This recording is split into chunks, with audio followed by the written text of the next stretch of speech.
voudrais finir sur quelque chose.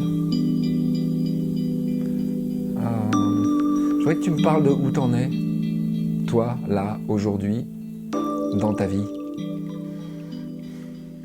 Le plus authentiquement que tu puisses. Alors, où j'en suis dans ma vie. Je vais être très terre à terre. Ouais. Je suis très débordé en ce moment. Je me suis engagé dans beaucoup de choses, au-delà de la pratique spirituelle et de mon chemin. Il y a aussi l'expression d'une passion quelque part pour la forme que ça prend. Et notamment le fait de faire des interviews, le fait de sortir des livres, le fait de faire de l'accompagnement individuel, enfin, ça fait beaucoup de choses, des retraites, etc. Et je suis un peu comme un enfant hyperactif qui a plein de jeux, qui a un terrain de jeu, finalement. J'ai l'impression d'être à un carrefour. Qu'est-ce que je vais faire ? Et je vais pas me mettre avec un papier pour dire non, je vais laisser les choses se faire, mais donc là je me vois là finalement dans un état oui, j'ai l'impression d'être à un carrefour et j'ai plutôt l'impression que je vais peut-être être plus là dans les mois qui viennent dans le fait d'assumer le fait d'être un enseignant de méditation. Peut-être que je vais arrêter de me cacher derrière les autres, parce que j'ai fait beaucoup d'interviews, et parce que j'aime ça aussi, mais j'ai aussi envie de partager beaucoup plus, et que le temps étant limité quand même si le temps n'existe pas de façon absolue dans la forme, il y a quand même quelque chose, et donc il va falloir faire des choix. Et donc peut-être que mon choix va plutôt se diriger vers ça, donc vers juste le partage de ce que moi j'ai l'impression de pouvoir apporter éventuellement. Et je vais te retourner la question. Ouais. De toi, ce que tu vas pouvoir apporter éventuellement. Je sais pas. Ouais. Avant de prendre la parole, moi, je vais t'inviter à faire briller ta lumière. Au max. Et à pas retenir rien. Et à enlever l'éventuellement. Parce que de toute façon, ce dont moi je m'aperçois, c'est que j'ai passé aussi beaucoup de temps dans ma vie à un peu m'excuser d'être ce que j'étais. Et je m'aperçois que, en fait, c'est ni à mon avantage, ni à l'avantage des gens qui m'écoutent ou avec qui je partage, que j'accompagne. En fait, je ne sais pas si je suis éveillé, je ne sais pas si j'ai réalisé le soir. On en a rigolé même avec Anthony Béraud. En fait, on s'en fout de tout ça. On peut rester dans l'humilité, parce que l'humilité, c'est juste savoir que l'autre est exactement la même chose que soi, et que donc toute idée de hiérarchie, je suis au-dessus, je suis en dessous, n'a aucun sens, en fait. Du coup, si la hiérarchie n'a aucun sens, ça ne sert à rien de se cacher. Et moi, j'ai exactement le même problème que toi, c'est-à-dire je suis un enfant dans un magasin de jouets qui veut jouer à tout, et qui fait l'expérience des limites de la matière. Et dans la matière, bah oui, il y a des heures, des jours. C'est que si tu te mets à t'engager dans plein de directions à la fois, ça fait aussi partie de l'engagement de faire attention à ce que tu prennes pas trop d'engagement, parce que sinon à un moment, tu pourras plus tenir ton système, ton engagement. Tu pourras juste pas le faire, parce que faut que tu dormes, faut que tu manges, faut que tu fasses des choses qui sont absolument impossibles à ne pas faire. L'obligatoire. Et du coup, bah moi aussi, je suis à un carrefour, tu vois. À me demander si je vais continuer de partager autant que je partage. Et j'adore partager. J'adore faire des vidéos, j'adore faire du podcast et des petits shorts et tout ça. En plus, ça me le rend bien parce que depuis quelque temps, ça crée de l'interaction. Du buzz. Oui, du buzz et oui, c'est ça. Il se passe des trucs. Et ça, je peux pas dire que Ça me touche, mon ego est ravi, mais alors il est ravi. Et justement, c'est une très belle et très intéressante expérience que de voir comment l'ego est ravi de ça, et à la fois les limites qu'il y a à ça. Et puis, oui, je suis partagé entre partager et puis être encore plus l'accompagnant que je suis. Mais ça aussi, ça demande beaucoup de temps. En ce moment, il m'arrive d'avoir jusqu'à 4 séances par jour, et c'est énorme ce que ça prend comme temps. Je ne peux pas dire que ça me bouffe de l'énergie, au contraire, j'ai l'impression que ça m'en donne, que ça m'installe dans cette légitimité, et que je me sens à ma place vraiment à faire ça. Mais je ne peux pas tout faire. Et puis voilà, donc il faut que je fasse des choix, et je pense que je sais déjà quel choix je vais faire. Mais je vais laisser les choses comme toi. J'ai une confiance absolue dans la vie. Et je sais que c'est pas à moi de décider. Qu'au bout du compte, l'univers, ce que je suis en réalité, a beaucoup plus d'imagination que le petit personnage d'Yves Brunet. Et que donc Yves Brunet, le petit personnage, il peut se reposer. C'est pas qu'il se repose parce que Dieu sait qu'il se repose pas. Mais s'appuyer, faire la planche. La vie va trouver ce vers quoi elle a envie de... ce dont elle a envie de faire l'expérience à travers ça. Ce système-là, corps-esprit que je suis. Voilà, c'est là où j'en suis aujourd'hui. Ça a l'air d'aller pas mal finalement. Oui, ça va pas mal, ça va même très bien, mais ça continue de faire des expériences contrastées. Parce qu'il y a une chose, et ça je peux le dire, il y a une chose dans ma vie qui est vécue comme une douleur ou comme un manque, c'est d'être seul. En même temps, je vois l'extraordinaire liberté que ça me donne, la capacité que ça me donne à faire exactement ce que je veux sans avoir besoin de tenir compte de quoi que ce soit. Mais en même temps, il y a des moments où c'est quelque chose qui... Je ne vais pas dire que c'est pesant, parce que c'est facile d'en sortir... parce que ça y est, je me suis musclé. Donc je l'ai, l'antidote, si on peut dire, à la spirale qui fait je suis tout seul, je vis chez ma mère, etc. Mais bon, il y a quelque chose qui ne veut pas projeter dans l'avenir que ça va venir. Je ne veux pas du tout fabriquer ça, parce que si je fabrique ça, ça va pas, il y a un truc qui dissonne. Non, je suis dans l'instant présent et je vis l'instant présent. Et dans l'instant présent, parfois, je me fais rattraper par ça. Alors je me dis, tiens, peut-être que c'est juste là pour me rappeler que je suis dans la dimension humaine. Et que dans la dimension humaine, il y a des polarités. Et que je ne peux pas voir le blanc si je ne vois pas le noir. Et que quelque part, ça vient m'ancrer encore plus dans cette incroyable expérience. Parce que la relation intime, on a le pouvoir créateur de tout. On a le pouvoir créateur dans notre vie, mais l'autre aussi a le pouvoir créateur. Et je ne peux pas créer quelqu'un qui va me créer moi comme son compagnon. C'est pas possible. Parce que la liberté, elle est absolue pour tous et toutes. Et que là-dessus, on n'a pas le pouvoir. On peut manifester un être très ouvert, généreux, etc. Mais s'il n'y a personne qui te crée, comme Aurélie te crée, eh ben, tu ne peux pas le faire, ça. Parce que si tu le fais, ça devient de la manipulation, ça devient de la domination, ça devient... c'est plus du tout, on n'est plus du tout dans le libre arbitre de l'autre, justement. Et cette expérience-là est une expérience qui est parfois... Ça me fait penser, bon, dans une moindre mesure, parce qu'évidemment, c'est pas du tout la même chose, mais Ram Dass, qui est un de mes... comment je dirais, c'est un des êtres humains qui me touche le plus, qui me bouleverse. J'ai lu beaucoup de choses autour de lui. Chaque fois que je le vois, que je l'écoute, des vidéos anciennes et tout, bon, il nous a quittés maintenant, mais Ram Dass a eu un AVC à 67 ans. Et cet AVC, il lui a donné un nom.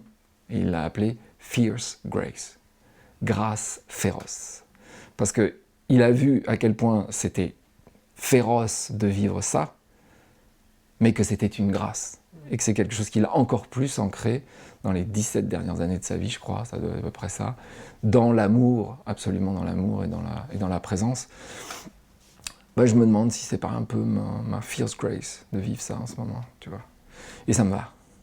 Ça me va. Changer rien. Même quand quand le petit enfant en moi pleurniche et voudrait... Et il faut le prendre dans tes bras dans ce cas. Mais c'est ce que je fais, je le prends dans mes bras, mais je ne suis pas une femme, même si je suis une fille à la base. Et il y a ça qui vient parfois me chatouiller. Le petit enfant, il dit « Mais tu vois tout ce que tu fais, et moi ?» Tu vois. Mais il y a une énergie là-dedans. Il y a une énergie là-dedans.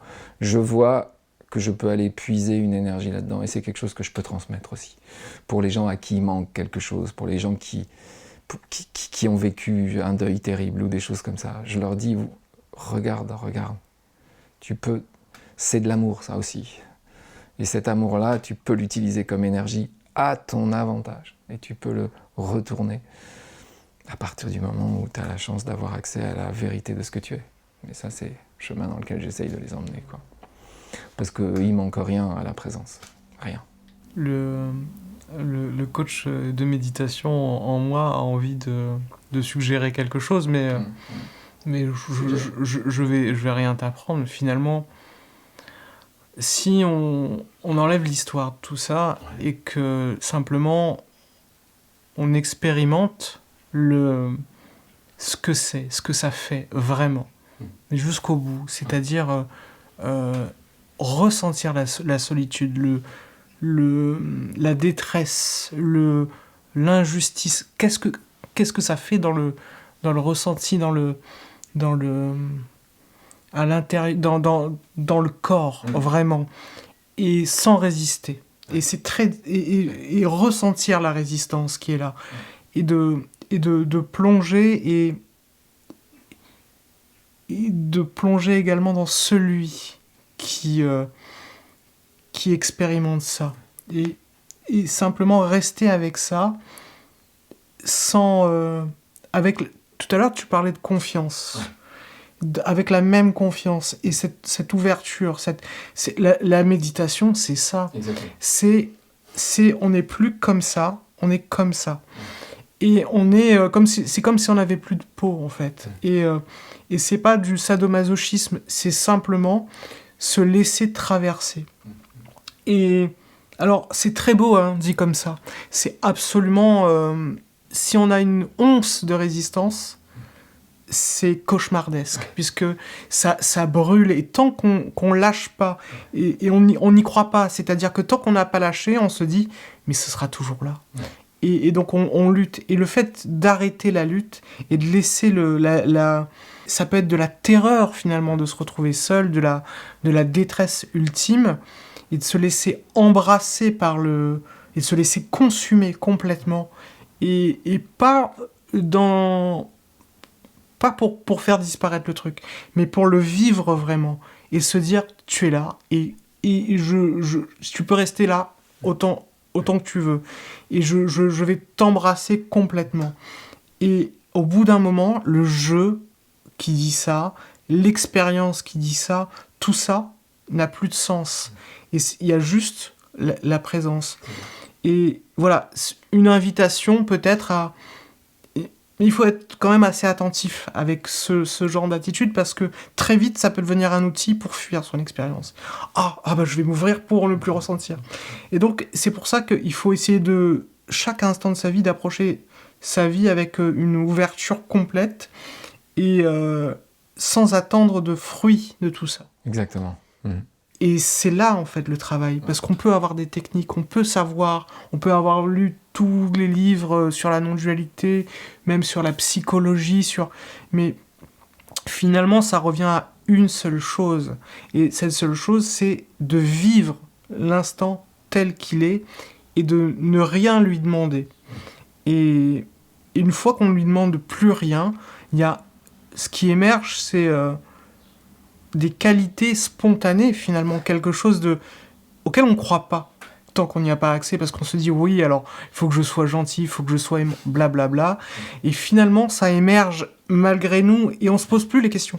Les questions se posent plus de comment ça va être si... Non, c'est juste là, et dès qu'il y a un doute qui s'installe, dès qu'il y a une contraction, un truc, mais est-ce que c'est vraiment ça? Est-ce que c'est vraiment ça?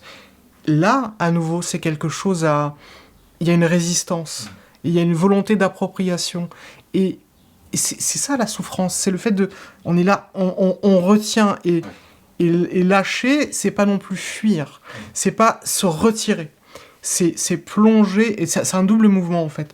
On a un retrait, et en même temps, on rentre dans le tout, et dans la forme, on ne renonce pas en fait à avoir une personnalité, une identité, parce que finalement, je reprends l'exemple du rêve. Dans le rêve, on sait qu'on rêve, quand on est éveillé dans son rêve. Et j'emploie le mot à dessein. C'est-à-dire qu'on sait qui on est. On sait qu'on n'est pas le personnage du rêve. On sait qu'on est en train de dormir dans notre lit. Mais on est éveillé dans le rêve. On sait que tout dans le rêve, et je me répète, mais c'est très important, tout est nous.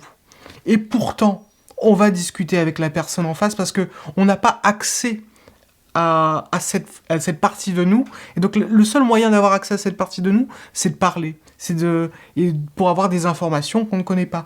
On découvre des endroits incroyables. Enfin, chaque instant devient un cadeau. Et dans un rêve, quand on est éveillé, on n'a plus peur du tigre qui vient nous attaquer. On l'embrasse. Il ne peut rien se passer. Et finalement, c'est ça. La suggestion, c'est de vivre chaque instant comme si on était dans un rêve. Et je vais terminer avec ça, mais juste, c'est pas se dire mais je fais ce que je veux, je suis mes désirs, etc. C'est pas ça, parce que là encore, on est encore en train de suivre le mental, on est en train de s'accrocher à une histoire. Non, c'est de comment faire de son rêve un rêve et pas un cauchemar. Et il y a des règles, finalement, pour que Ça, c'est super. Tout ce qu'on donne, ça nous revient. Ça, c'est super. Comment faire de notre rêve un rêve et pas un cauchemar. Ça, c'est super. Parce que c'est ça. C'est l'expérience.